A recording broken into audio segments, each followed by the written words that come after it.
একজন নেককার স্বামী বা স্ত্রী পাওয়ার জন্য কি কি আমল করতে পারি? কিভাবে বুঝবো যে আমাদের দোয়া আল্লাহ তাআলার কাছে কবুল হয়েছে? ভাইরা আমার, দোয়া কবুল হয়েছে এরকম নিশ্চিত হওয়ার মতো কোনো সুযোগ বা কোনো উপায় কোরআন এবং হাদিস থেকে জানা যায় না যে হ্যাঁ, এই দোয়া কবুল হয়ে গেছে লিখে দেওয়া যায়, নিশ্চিতভাবে বলে দেওয়া যায়। তবে এই সম্পর্কে মুসনাদে আহমদে বর্ণিত আবু সাঈদ খুদরি রাদিয়াল্লাহু আনহু একটি হাদিস আছে, সেই হাদিসটি আমাদের মাথায় থাকা দরকার। সেটি হলো, নবী করিম সাল্লাল্লাহু আলাইহি ওয়াসাল্লাম বলেছেন যে বান্দা আল্লাহর কাছে যদি কোনো মুসলমান যদি আল্লাহর কাছে কোনো দোয়া নিবেদন করে, দোয়া কবুলের অন্যতম প্রধান শর্ত হলো হালাল উপার্জন। সেটি ঠিক থাকার পর যদি কেউ দোয়া করে এবং সে যদি কোনো অন্যায় কাজের জন্য দোয়া না করে এবং আত্মীয়তার বন্ধন ছিন্ন করার জন্য দোয়া না করে, অর্থাৎ খারাপ দোয়া যদি না করে, তাহলে আল্লাহ তাআলা অবশ্যই তার দোয়া কবুল করেন। সেটার তিনটা প্রক্রিয়া আছে। এক, সে যা চাইছে আল্লাহ তাআলা সেটাই দিয়ে দিয়েছেন, হয়তো একটু আগে বা পরে। দুই, আল্লাহ তাআলা সে যা চাইছে সেটা দেন নাই, কিন্তু আল্লাহ রাব্বুল আলামিন এর বিনিময়ে তাকে আজর পুরস্কার কিয়ামতে এমন দিবেন যেটা এর চাইতে অনেক বড়। তিন, আল্লাহ রাব্বুল আলামিন তার দোয়াটা যেটা সে চাইছে হুবহু সেটা দেন নাই, কিন্তু আল্লাহ তাআলা তার বিনিময়ে তার এমন ক্ষতি থেকে তাকে হেফাজত করেছেন যেটা সে দোয়ায় উল্লেখ করে নাই। তিনভাবে তার দোয়া কবুল হতে পারে। অর্থাৎ ইমানদারের দোয়া এটা বিফলে যায় না যদি সে শর্ত পূরণ করে দোয়া করতে পারে। অতএব দোয়া কোনো না কোনো ভাবে কবুল হয়, এতটুকু নিশ্চিত। তারপরও বিভিন্ন উলামায়ে কেরাম, বিভিন্ন ইমামগণ তাদের অভিজ্ঞতার আলোকে বলেছেন যে দোয়ার পর এরকম পরিবেশ হলে, মানসিক পরিস্থিতি এরকম হলে সেই দোয়াটা আল্লাহর কাছে কবুল হয়েছে বলে সুধারণা করা যায়। এটা হলো তাদের অভিজ্ঞতার ব্যাপার, এটা কোনো কোরআন হাদিসের বর্ণনা নয়। তারা বিভিন্ন সময় অভিজ্ঞতা দ্বারা এটি দেখেছেন যে দোয়ার সময় এরকম পরিস্থিতি হলে, মানসিক পরিস্থিতি এরকম হলে সেই দোয়া পরবর্তীতে কবুল হয়েছে দেখা যায়। এটা শুধুই অভিজ্ঞতার ব্যাপার, এটা দিয়ে দলিল বা প্রমাণ দেওয়া যাবে না কোরআন হাদিসের আলোকে।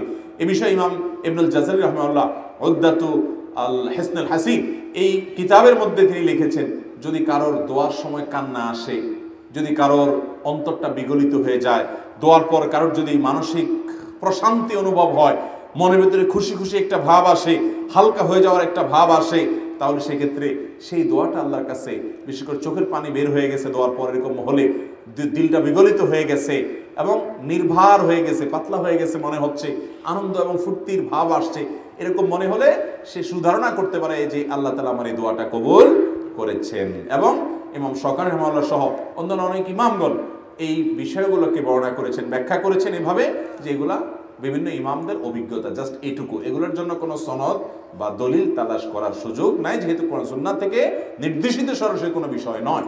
অতএব দোয়া কবুল হয়েছে এটা নিশ্চিত বলা কঠিন, কিন্তু এই সমস্ত আলামত দেখে অভিজ্ঞতার আলোকে অনেক উলামায়ে কেরাম ইমামগণ বলেছেন দোয়া কবুল হওয়ার ব্যাপারে সুধারণা করা যায়, নিশ্চিত ধারণা নয়।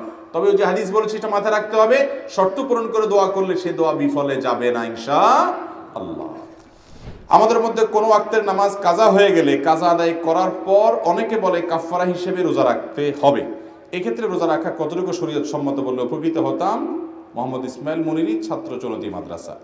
ভাই, মাদ্রাসার ছাত্র প্রশ্ন করেছেন, নামাজ কাজা হয়ে গেছে, আপনি সেই কাজা সালাত আদায় করছেন, বাস আপনার কাজা যদি অবহেলার কারণে, ত্রুটির কারণে হয় তাহলে আল্লাহর কাছে মাফ চাবেন, লজ্জিত হবেন, ইস্তেগফার করবেন। ভবিষ্যতে যদি না হয় প্রতিজ্ঞা করবেন, আজম করবেন এবং কাজা করবেন, যথেষ্ট। নামাজ কাজা হলে কাফারা স্বরূপ আবার রোজা রাখতে হবে এরকম কোনো কথা কোরআন হাদিসে কোথাও নেই। অতএব যদি কেউ বলে যে না, নামাজ কাজা হলে কাজা নামাজ তো পড়বেনই, পাশাপাশি আবার কাফারা স্বরূপ রোজাও রাখতে হবে, এটা মন গড়া কথা, ভিত্তিহীন কথা। এর কোনো ভিত্তি কোরআন হাদিসে নাই। নামাজ কাজা হয়ে গেছে, কেন কাজা হলো? ত্রুটির কারণে। তাহলে আল্লাহর কাছে ইস্তেগফার করবেন, ভবিষ্যতে যেন না হয় সেজন্য প্রতিজ্ঞা করবেন এবং কাজা আদায় করবেন, ইনশাআল্লাহ আপনি দায় মুক্ত হবেন। একজন নেককার স্বামী বা স্ত্রী পাওয়ার জন্য কি কি আমল করতে পারি? দরকারি প্রশ্ন।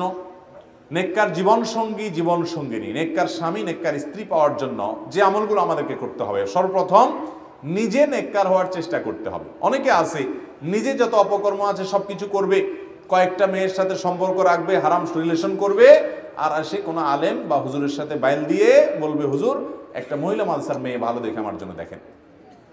বিয়ের জন্য একটা রাবেয়া বসরি খোঁজ করে, আর যে বিভিন্ন মেয়েদের সাথে হারাম রিলেশন করে। ঠিক একইভাবে অনেক মেয়েরাও আছে এরকম। অতএব এটা করা যাবে না। আপনি নিজে সৎ হওয়ার চেষ্টা করতে হবে। চেষ্টাতে অন্তত শুরু করেন যে আমি ভালো মানুষ হয়ে যাই। আল্লাহ রাব্বুল আলামিনের কাছে আপনি দোয়া করবেন, কিন্তু আগে নিজে সৎ হবেন। 1 নম্বর কাজ, নিজে ভালো হওয়ার চেষ্টা করবেন ভালো জীবন সঙ্গী সঙ্গিনী পাওয়ার জন্য। নাম্বার 2, আল্লাহর কাছে দোয়া করবেন। সূরা ফুরকান আয়াত নম্বর 74, সূরা ফুরকান আয়াত নম্বর কত? 74। রব্বানা হাব লানা মিন আজওয়াজিনা ওয়া যুররিয়াতিনা কুররাতা আয়ুন ওয়াজআলনা লিল মুত্তাকিনা ইমামা। এই দোয়াটাতে নেককার জীবন সঙ্গী পাওয়ার দোয়া রয়েছে।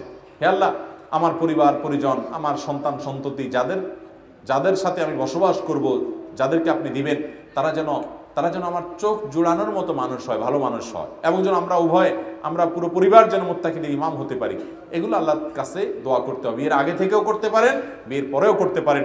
এই দোয়া বেশি বেশি করে করবেন। সূরা ফুরকানের 74 নম্বর আয়াতে যে দোয়া আছে সেটি। এছাড়া আল্লাহর কাছে সাধারণভাবে দোয়া কবুলের সময়গুলোতে দোয়া করতে থাকবেন, যাতে নেককার জীবন সঙ্গী সঙ্গিনী পান। তৃতীয়ত যে আমলের কথা বলবো তা হলো ভালো মানুষের সঙ্গ সান্নিধ্যে থাকবেন। ভালো পরিবেশে নেককারদের সান্নিধ্যে থাকলে নেককার মানুষের খোঁজ খবর পাওয়া সহজ হবে। থাকবেন দুনিয়ার সব খারাপ মানুষদের সাথে, আশা করুন একটা ভালো মানুষ চট করে আপনার জীবনে হয়ে যাবে। হতেও পারে আল্লাহ তাআলা দিলে, কিন্তু এটা সম্ভাবনা অনেক কম থাকে। বিধায় নেক সঙ্গ অবলম্বন করলে তাদের মাধ্যমে ভালো মানুষ থেকে ভালো মানুষের চেইনে খবর পাওয়া যায়। সেজন্য নেককারদের সান্নিধ্য যথাসম্ভব অর্জন করতে হবে।